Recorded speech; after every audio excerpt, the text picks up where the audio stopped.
Lugardowski here with the one and only Peter Boghossian, who has a lot of crazy travel stories. We were just in the car talking about goofing 5 MEOD. We were talking about meeting with prime ministers. Show, so this conversation, show for the whole family. Yeah, this conversation is going to be very interesting as we're doing something different that we never ever did before. How are you? Yeah. What are you guys drinking? That's an important question. Well, I love wine with steaks, but we're going to do tactical training. So no wine. Iced tea, please, unsweetened. Thank you. I think we're ready to order too. Okay. Yeah, we're all ready to go if that's okay with you. Definitely. Tell us how you want it. Whatever y'all want. Awesome. I stop at first drinks. What would you like? Can I have an Arnold Palmer with no sugar, please? And if the lemonade has sugar in it, just a little bit with extra lemons, please. Let's do the steaks. Can I please have the ribeye, medium rare, with garlic butter on the side if possible? Okay. And a side of mashed potatoes and spinach. Just to make things easy, I'll have exactly what he had. Okay. You know, the other thing I've learned is that in some places, like I was always taught that when you pull your silver out, you put your napkin on your lap. Thank you so much. Thank you. You put your napkin on your lap, but some places you're not supposed to do that until the meal comes. I thought it was so interesting. I just know, because I worked in the service industry before, they don't really clean these tables. So I'm going to keep my napkin here with the silver on it. That's a good But they idea. say you could tell a lot about a man, about the way he chooses his steak. So overall, great choice. Very good choice that you made, personally. I think you can't make a better choice than what you did. And I love why ribeye? Well, I love ribeye because it has more fat on it. Yeah. If I were left to my own devices, my diet would primarily consist of mostly fat, little protein, and I like ribeye. Porterhouse would be another choice. Yeah, porterhouse is huge. Yeah. And when I have if I'm home with my dogs, I get the bone in, so I just give them I bring the bone home for them. Nice. But I still have so many things I want to talk to you, because last time we talked, you came over, we did a great podcast show. We're doing something different. We're testing it out. I think there's a better way to take you along for experiences and to learn about people in different ways. I think this is definitely the better way to do it than just kind of sitting at the desk and just regurgitating, totally agree. talking point that we're seeing perpetrated on Twitter. I got a couple questions. Oh my here gosh! lined Wow. up Like to holy you. shit! This is like an interview. Okay. Technically it is. Okay. Plus the steak eating, which is my favorite part. So I'm combining two of my favorite things that I love to do. Okay. I love learning and I love eating steak. Awesome. So I hope you guys enjoy this as much as I do. But for the people who don't know you, who are you and how would you introduce yourself? Now that we got your steak order out of the way, we were truly just know who you talking are. about that. My name is Peter Boghossian. What do I do? I don't know. I like travel around the world and I talk to people. Erin was saying maybe, it sounds so pretentious, but she said maybe public intellectual, but I don't know if I don't really know how to do, people ask you, what do you do? What do you say? I do debates, I do lectures, I do talks, I do shows, I don't really know what I do. I render my opinion about random things. I like to say that I autistically screech into the camera, that's personally. Are you cold? It seems super cold in here to me. I think you need more steak in your life. Well, that's going to solve it. Have Oh no, that's very kind, but thank you. But no, I think it's all right. It's Miami, so it's like beautiful weather, and then you go in, it's like super air conditioning. That's why I always wear long sleeves. Because if it's hot, you just roll up the long sleeves. You're cold, you just roll them down. Where do they? I don't mean to interrupt your interview. No. Where do they get the? Is it nuclear here? Is it solar? Where's the power from? I think it's a combination of a lot of different things. I know it's not solar. I know there's been a kind of effort to do solar, but that really hasn't worked. I have to delve more into it to give you a more concrete answer, but I think it's nuclear. Most places are nuclear. It's interesting because when I go in, they're freezing. This fucking place is freezing. The amount of air conditioning that the state of Florida uses. There's actually a statue for the man that invented the air conditioner here in Florida. This whole place probably couldn't exist without air conditioning. Yeah, no, it couldn't. It's just swampy. It's just super hot. It's super annoying sometimes, but overall, I just love the heat comparatively over, of course, for sure. The cold. It's 85 degrees here. Everyone else is just freezing their butts off because of the polar vortex in all of the United States. And I've been posting a bunch of memes, just kind of rubbing it into my friends up north still, in the lost woke cities of the liberal bastions. that are still somehow mentally enslaved and indentured servants. If they want to win, if you want to win, if you're in those states, just effective self-governance, low crime, fix. I don't know, fix might be too strong, but sincerely address the homeless epidemic, as Schellenberger says. Shelter first, housing earned. I mean, there's just, make cities safe. I mean, they're just common sense. Yeah. It's like bad guys do something bad, you punish the bad guys. You don't let them go free, and then you don't go after the my whole life, pro-life people. My whole life, I just assumed that the police would want to catch criminals, the courts would want to. No, it doesn't work like that. Not like that. It was a baseless assumption. Now there's like a skin color graph. It's like, what's your skin color? It's like, how are you going to punish you? You want to hear a fucking crazy story that my buddy was telling me? So I do jujitsu with these guys, and that's a cool thing. I go all around the world and do jujitsu everywhere. And I was talking to these guys. I think I told you this story. And they were telling me, I'm not going to name the city that they live in, but they were on a stakeout. This was about a couple years ago. So these are like police officers? Yeah, actual police. And a stakeout, like in the movie Stakeout, they're just, I don't know what they were staking out. Not like we're staking out. No, that's why I said that. But you got the attempted pun there. So they hear on the radio, active shooting in progress. And they're like, and it was on their block. So they get their gear and they start running down. And then they say, shooter is a black male. And so remember, they have their little body cams on. And then they looked at each other and they're like, oh, I think something's going to happen on the stakeout. In other words, like,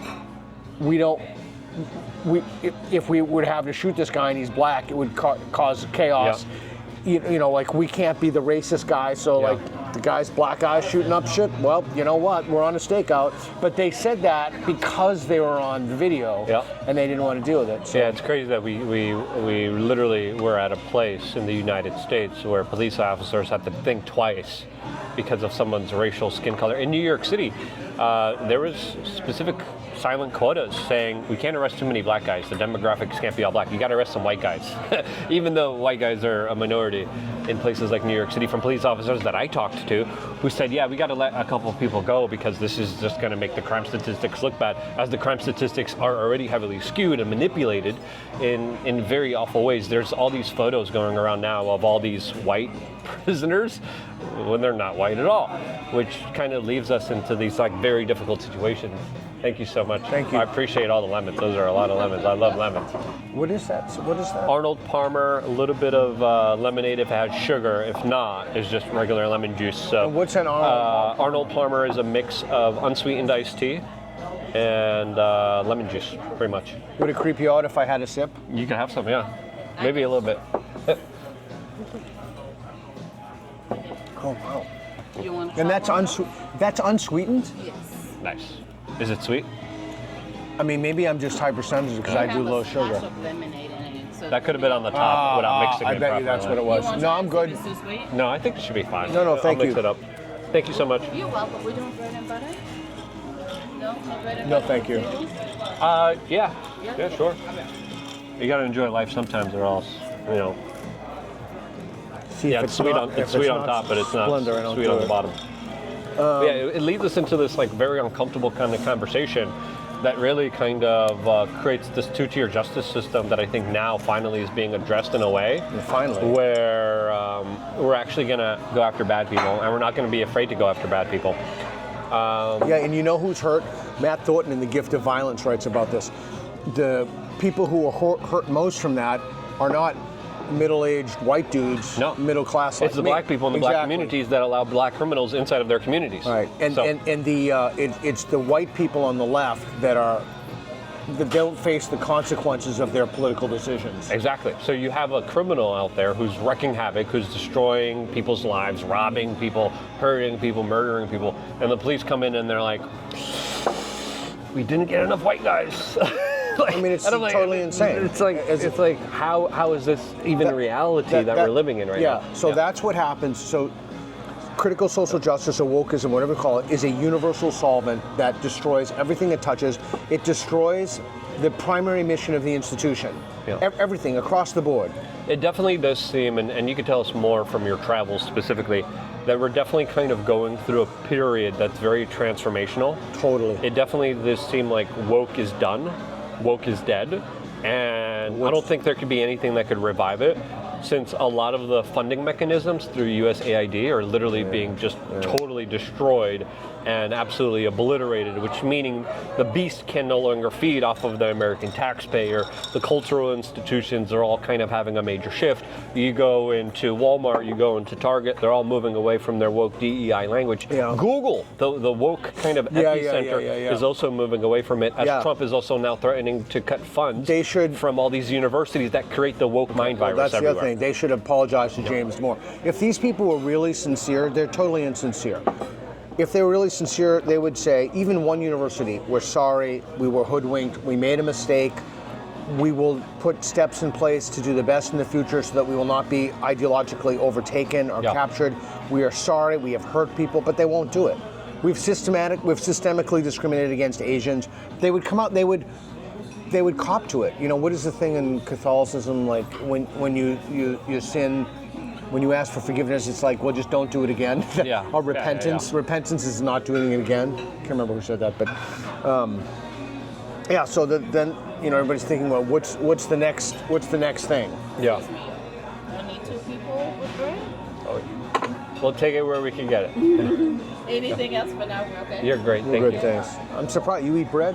I love bread. I love potatoes and I who love doesn't bread. love bread? I've tried the carnivore diet, just me, and my sleep was horrible, my HRV was horrible, my recovery was horrible. Different people have different kind of genetic codes and genetic needs. What was did you pre and post your blood work? I just did my blood work today. I do it every 6 months, or try to do it every 6 months, and I kind of calculate everything that was kind of happening. But at the time when I was experimenting with carnivore, it just wasn't working out for me. Like after tactical training, I used to just like be exhausted and obliterated. I can't wait for that, by the way. Yeah, it's super fun. We're doing a range day actually for our members of bluegunfilter.com on March 16th. So we're doing not just what we're doing, but we're doing it with real life firearms and actual. And I assume you're not shooting at each other. Not at each other, no. This is different than what we're doing. But I do this training like once a week. I was so exhausted, my sleep was crap. I was just miserable. And then I reintroduced bread and potatoes, and my recovery is so much better. My sleep is so much better, and my energy, being able to be like capable and more efficient. So my body runs on carbs, and it loves carbs. I would bet you if you took out the bread and kept the potatoes, you'd feel fine. Yeah, a lot of the bread has a lot of glyphosate and a lot of nonsense in it. That's why I try to do sourdough as best as I can. Sourdough is a really good probiotic for your gut as well. So I've been on that sourdough, on that kimchi. I've been on the ultimate like kimchi gut is detox great. Yeah, fix. kimchi is great. Now I'm taking kimchi pills from this company that wants to sponsor me. They're like, hey, we have kimchi pills, and I'm like, I'll try it. I wonder if it's the same. I wonder if it has the same. I don't know. I'm trying it out, and so far, you know, not to get too grotesque here over a nice meal, I don't want to talk about, you know, the end of the meals and how they conclude. That's good. That's good. That's a good plan. But it's a good dating strategy too. Remember that. No, when you're on your dates. I do the opposite. When I'm on dates, I talk about really. Well, I guess H. that pylori. weeds H. them out pylori is a big quick. one right away. I mean, that's a huge one. Or you'll get the fetishists. Yeah, I don't want to be making out with no H. pylori hoe. Yeah. Like, well, maybe that's her there. thing. I don't know. No, I mean, some people are into that stuff, but I'm definitely not into any of that. Stuff that you need to be aware of. Not for me. You know, well, that's good. every time you do the blood panel, so you do the STD panel. You can't trust them dirty women out there now. So, like, I always do the full panel on everything. I'm like, tell me everything, doc. Tell me what I need to know here. So now I'm making sure that I'm, you know, as on top of it as I possibly can be, since I think, you know, there's so much out there that we're not aware of that is poisoning and screwing us over. But I acquiesce sometimes to bread. I try to, of course, always have my steak, then I kind of crack, and then I have my bread here. But I do enjoy bread a lot. But, you know, you can't always be perfect. Who doesn't? 80-20. And sometimes you just got to go for that buttery bread, and it's so good. You 80-20, you're kind of about Pareto for what? For carbs? For just life. Oh, yeah. Oh. Like, you can't be too strict, you can't be too uptight. My diet is very simple. Eggs in the morning. That's what I have. Sometimes I throw in a cheat waffle in there. Very hard to get seed oil-free waffles. I had a friend that used to make them for me seed oil-free. And I got to get back into doing that for myself. And then it's just simple rice, pickles, kimchi, and ground beef. How many eggs you have? I'm on the IRS audited budget. yeah. So when the budget's good, when I have like money coming in and we're actually like doing good, that's when we get the ribeyes. That's why we need you to like and subscribe to this video so we could actually pay for this meal. That's when I do the lamb chops. But overall, it's just very like cheap, like ground beef, very cheap, chicken. Cheap as I could get, just to fulfill those kind of macronutrients, and some frozen vegetables. Frozen, there's a good deal at Costco. You can get good organic vegetables. I get that, white rice, a little bit of a probiotic in there, and that's my meals every single day almost. Oh, wow. So it's pretty simple, pretty boring. But then, of course, now I have an excuse to eat steaks and eat ribeyes because now I get to write this off, and then hopefully the IRS doesn't come after me again and screw us over and destroy my life and rip us a new one like they did previously beforehand. So I usually have red wine, dry red wine with my steak, or even not with my steak, but I hear that's good for your gut. We're gonna but do I'm tactical training, so I think that's no, you got to be on top of your game. Dude, so there's last no excuses. time I was there, it was terrifying to me. Yeah. It was terrifying. That's why I love it. Like holy shit! Like my heart was just. Yeah. I have my heart meter too, and it's always up, like the highest it is. Yeah. So it's my cardio. You're always trying to do like one crazy cardio exercise a week. This is it. But this is like full on, like Rambo I hunting. didn't get any cardio because I was trying to. So they give you missions, and our mission. Didn't you have the same? So they put you by experience, and I was the last one. I was the least experienced. So we had to go through this doorway, and you know, for you don't know, like the people who are shooting at you, they've handled a gun more in one day than I have in my life. I mean, these people are like. It's a science. It's like a martial arts. So a lot of people do jujitsu or kickboxing or boxing. And I'm like, if you're in a real life fight, if someone has a firearm, that's true. They're winning. I don't care how much you train. You should see the movie Surviving Edge Weapons. It's an older movie. It's really good. It's about how far you have to be, the distance for a knife. Yeah, 15 feet, 20 feet. Yeah, well, 21 feet. Yeah, and they had like really. You're done. Incredibly good guys with that. That's why there's a kind of confidence. You just grab the hand and. That was my first black belt, but I remember, like, that's why my hands are all mangled. Through the jiu-jitsu that you do? No, through getting cut by knives and sticks. Yeah. It's really, I think, the ultimate art form, because if you're able to master knives and guns in close quarter combat, if there ever is a situation where you have to defend yourself or your loved ones and there's a crazed attacker, or let's just say a terrorist, or someone on a rampage, or let's just say someone who listened to all the leftist ideology and chopped off their and went crazy because of all the drugs, or someone on SSRIs. If you're dealing with any of those type of situations, like jiu-jitsu is great, it's a great discipline, it's awesome, but in life or death situations, I want to make sure I'm the most defensively capable person of my loved ones and my family and the people that live and work with me. I want to make sure that if anything happens, I'm safe and they're going to be safe. Yeah, so. I mean, I sleep with a Glock by the bed. The guy I live with, the woman's. We all sleep with guns. We have ARs. The thing that was always amazing to me about stick and knife fighting, as long as I did it, even a basic guy could come in and get me. Yeah. Like anyone can get lucky. Yeah. You're not getting lucky in jiu-jitsu. It's just not going to happen. Yeah. You're able to work on your draw and what you're going to do in certain situations. The knife usually wins. But if you're very capable and you're very fast and you have one in the chamber, everything. Yeah, thank you so much. Cool, thanks. But if you're aware and you're fast, the gun sometimes Have you wins. tried the quick draw stuff? Yeah. See, I'd be terrified I'd shoot myself. Yeah, you got to practice. This is the thing about doing this type of kind of martial art that is kind of new, that I don't see trained anywhere else. You don't want to hurt yourself and you don't want to hurt your loved ones. And you can, especially by doing the quick draws, especially with being in those fight or flight situations, especially having your nervous system just absolutely go haywire with I don't want to be shot with these BBs, because when you do, they hurt. And then, you do bleed, you do get big bruises, and you don't want to get shot. But I would argue, if you're going to carry a gun, you should do that. Yeah, absolutely. You need to, don't carry a gun. You're irresponsible if you do carry a gun and if you don't have the proper training, and you're 100%. A liability to yourself and your loved ones, and you got to take it very seriously. 100%. So I'm big into personal responsibility, and I would just be a freaking hypocrite if I was just saying and doing, and then something really happens, Totally. and then I end up hurting people by accident. Yeah, I That's my remember worst fear. the last tactical training, man, that left an indelible impression on me. I was like, holy shit, what a rush. Yeah, it's exciting. It's super I exciting. mean, what a 'Cause rush. Just for the people who are watching, we literally put you in a 25,000 square foot arena with boats and cars and homes and stores. And then we put you in a little bit of protective gear because when you get hit, it hurts. But we just kind of throw you in there. We don't tell you what's going to happen. Well, he gave us a mission. Yeah, when we were sometimes there. you have a mission, Yeah. but every time it's different. So it could be very different. A lot of times we just kind of throw you in there. Something happens, you got a firearm. What are you going to do? And a lot of heavily trained police officers go in there and they get their butts whooped all the time. Like there never hasn't been a police officer that has showed up to this training that has done well.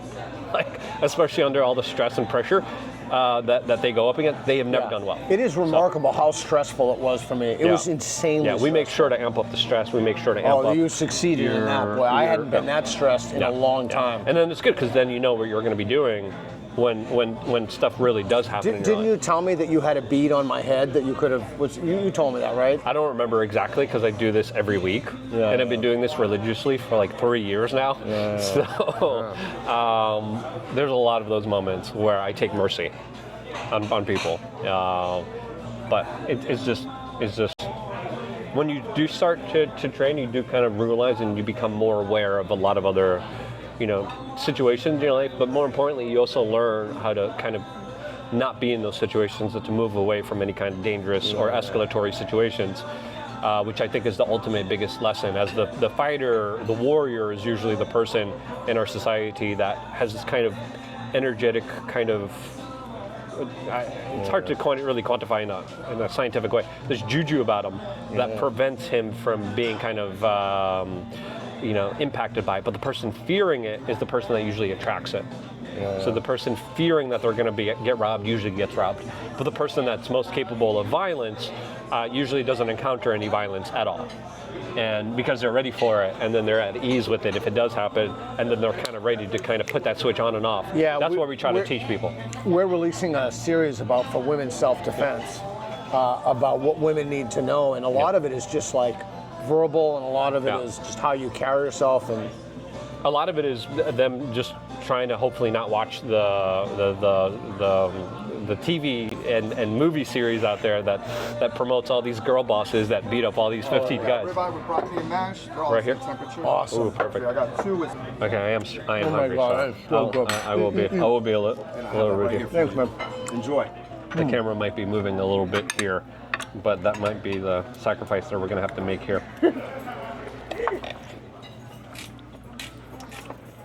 Oh, that's so good.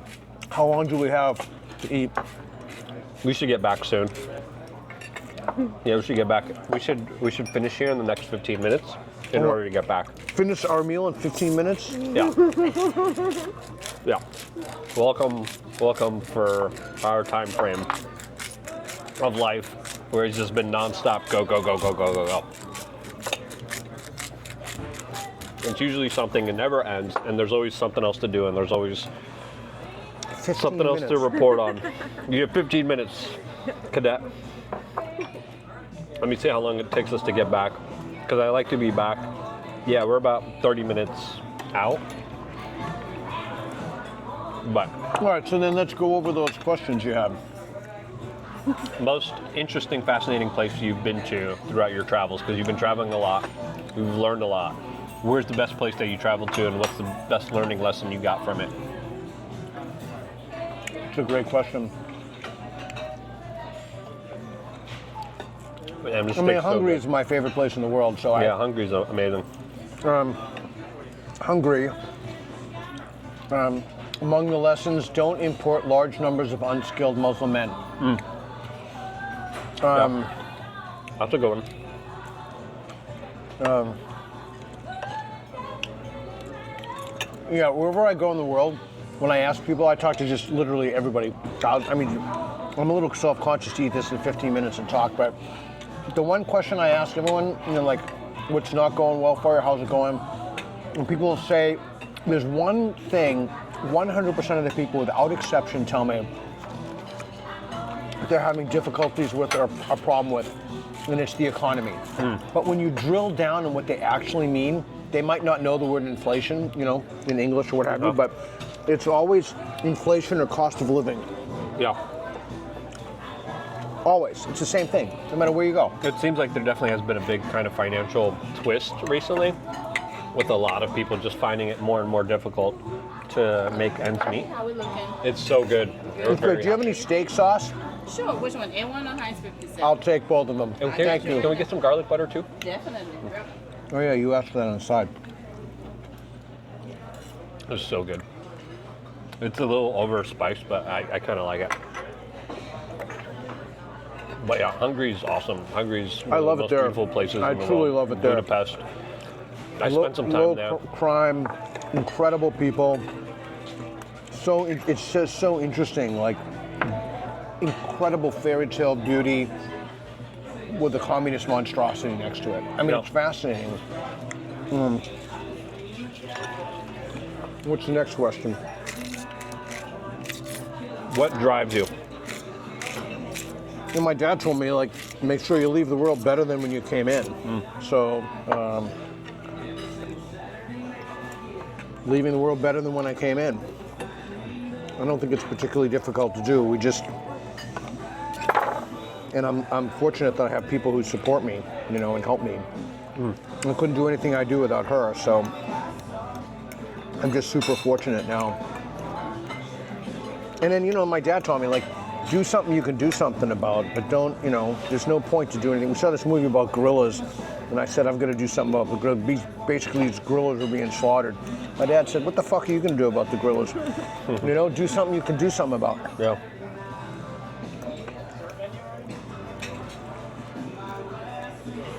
It's good. I know. I haven't had a steak in a while. Really? So it's Because good of the to- IRS? Yes. Right? Yes. The IRS takes so many pleasures away from me. It comes to just enjoying the simple things like in the Matrix. I like Trump's quip about putting them on the border. I think he did that, didn't he? I thought it was a quip. But they've really fucked with you so much that you can't. I don't know. This has been rough the last few days. So, I'm sorry, man. yeah, I mean, it happens. Life gives you different battles to fight. It was certainly political. You definitely learn how to fight them. You try to become more resilient next time. And then you use it as an opportunity to build and grow. So we've been launching and working really hard. We launched our own tea company. TEAT? Yeah. We've been working really hard on our email list, on our products. I've been working on really providing a lot of value for my members on lukeunfiltered.com, and it's slowly getting better. So, but I would have never had that push to work harder, to create more content than I ever have before ever in my life. If it wasn't for this fire that the IRS created, then now I use this fuel to call them out and go after them as much as I can. So, in a way, I always try to look at every kind of misfortune as a blessing in disguise. Ooh, thank you so much. Thank you. Awesome. Thank you so much. Do you need anything else? Everybody okay? I think They're we're very good. good. I think we're This good. is great. Cool. So my other question is, what are your goals? What are you trying to accomplish with the work that you're doing? Promote free speech. Is it ultimate free speech? Because I know some people say there's an argument that with Kanye West recently about free speech. Yeah, that's super interesting. We can talk about that. But let me answer the question. So, to expose ideological capture of institutions, to help people think clearly about things. We've had these fucking lunatics who've just attempted to destroy our institutions and our society, really take over I would go so far as to say, not only in the Anglosphere, but the whole fucking civilization. And now we need to teach people how to communicate, speak across divides, build up again, not become ideologically captured. So that alone would be a massive job. But those are some of our goals. Do you feel like they're attainable in this new kind of Trump administration? Anything is obtainable if people want to do it, but you have to people have to want to do it. They have to see value in it, you know? You did A1, the 57, I love it, but there's a ton of sugar in it, and I fucking love it. It's a great sauce. We all have our devices.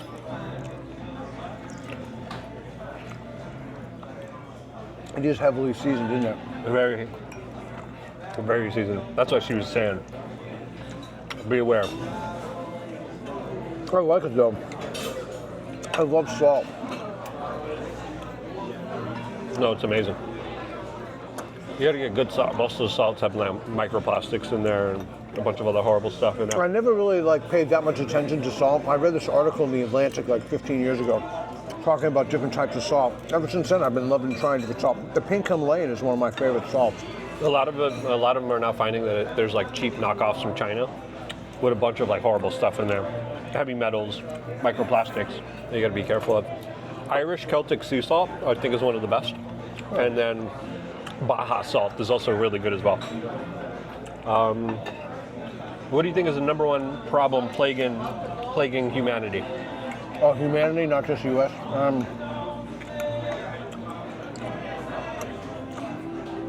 Boy, I don't really think about it. Authoritarianism.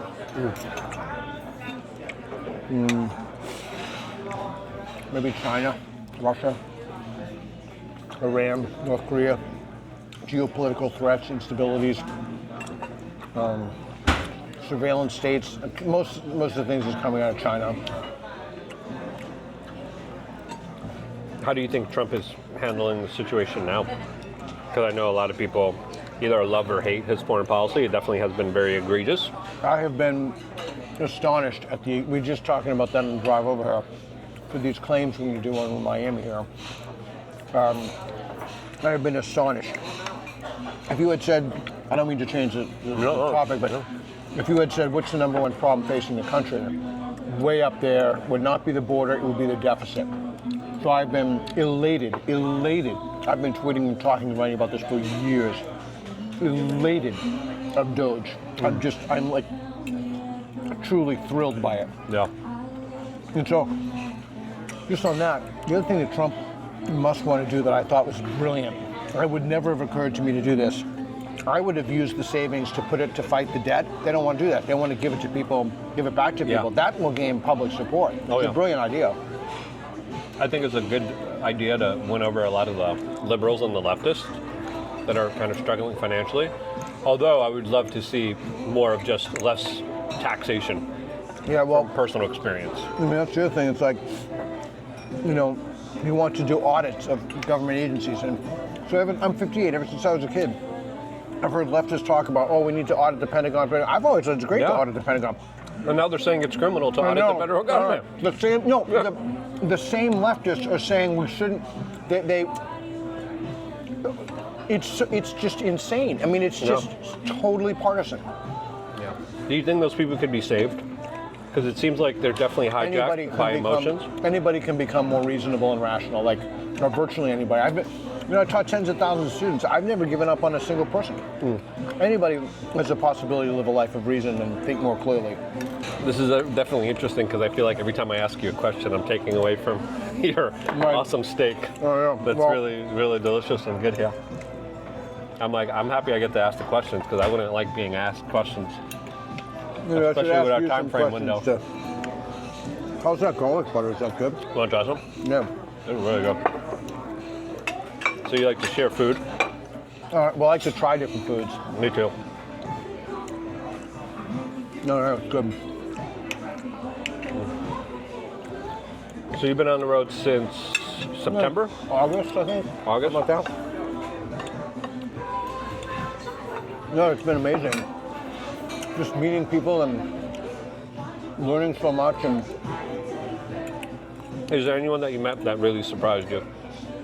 Surprised me in what way? In challenging your perceived viewpoints and ideology that you talk about? Well, I met, I got to know the Deputy Prime Minister of New Zealand. I was incredibly impressed by him, David Seymour, and his his fiance. Like legitimately, like I thought to myself, why can't we have someone like this? Like sharp, knowledgeable, mind for philosophy, no nonsense, based. So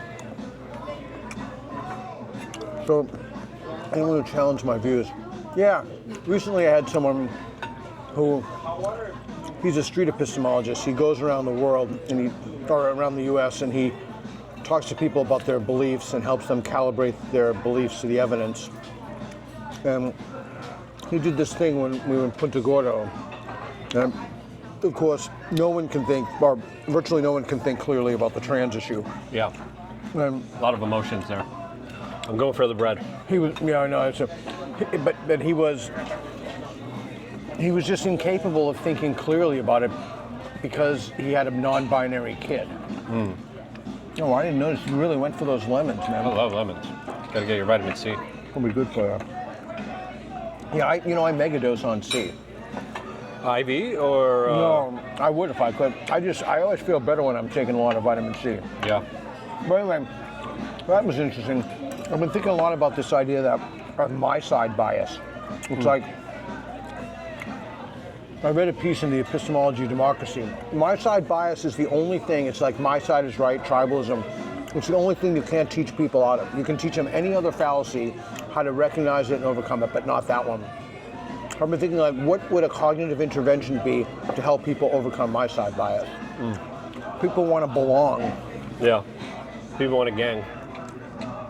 That will keep them safe inherently, genetically. It's a good way to put it. I'm going for the garlic butter in the bread. Go for it, bro. Don't It's judge me. It's a free country. Damn right. How was it? Freer now. You don't want the fat? I'll have it. That's the best part. Sacrilegious. Sacrilegious, Stephanie. You don't want your fat? I'm so full. Yeah, Take it to go. put it on there, yeah. Awesome.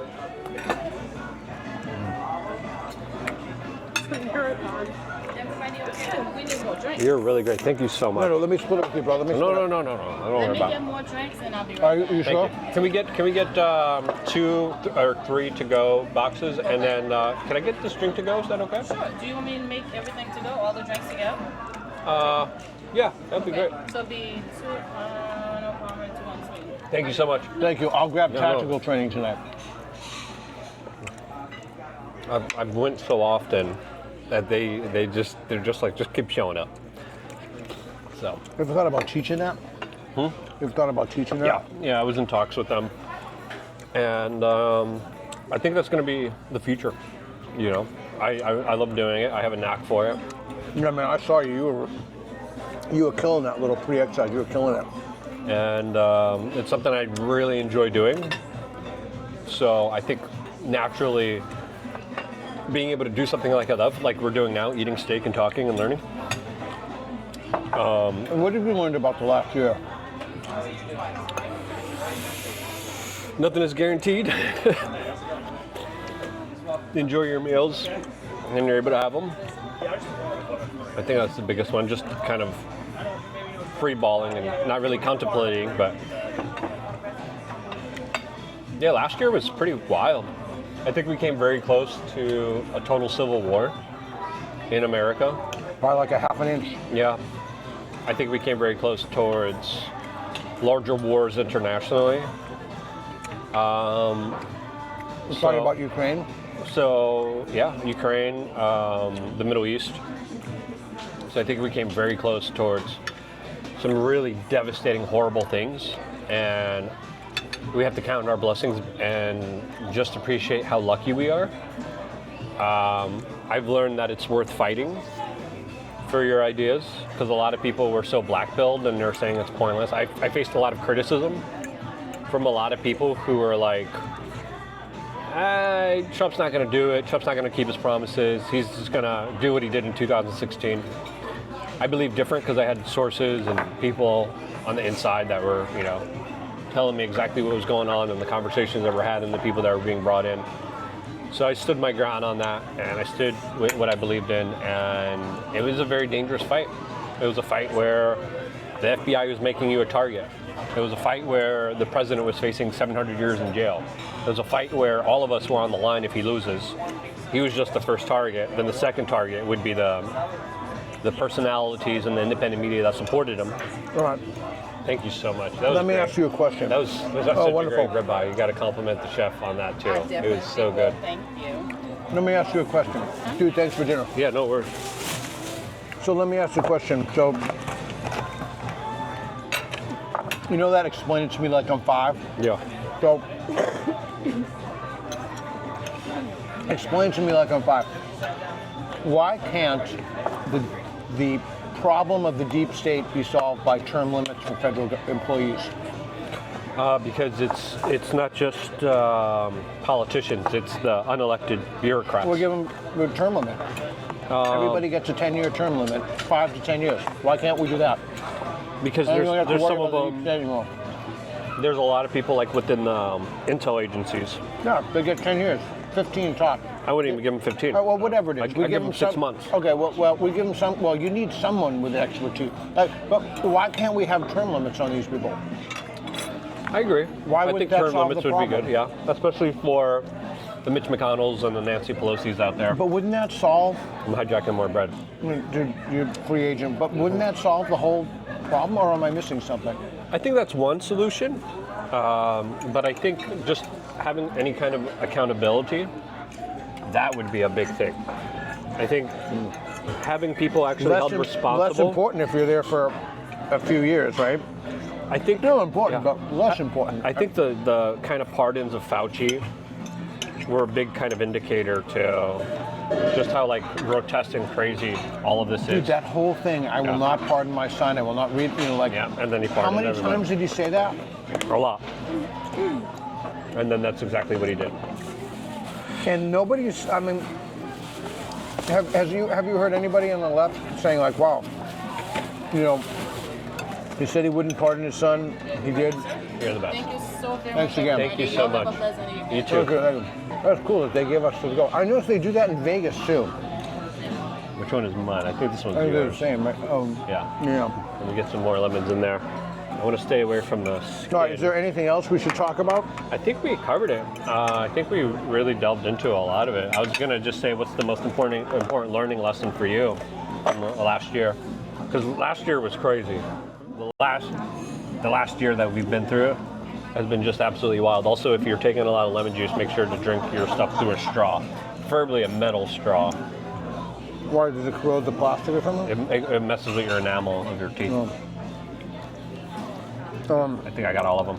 I hate wasting stuff. My Polish nature of making sure that we got every single thing. What is the lesson? I have to think about it. You really have to think about it. Yeah, take your time. I'm filibustering here. Oh, I got it for you. I got it. A meta principle for how to live, how to construct societies, and how to construct institutions. A kind of one ring that should govern our existence. Which is?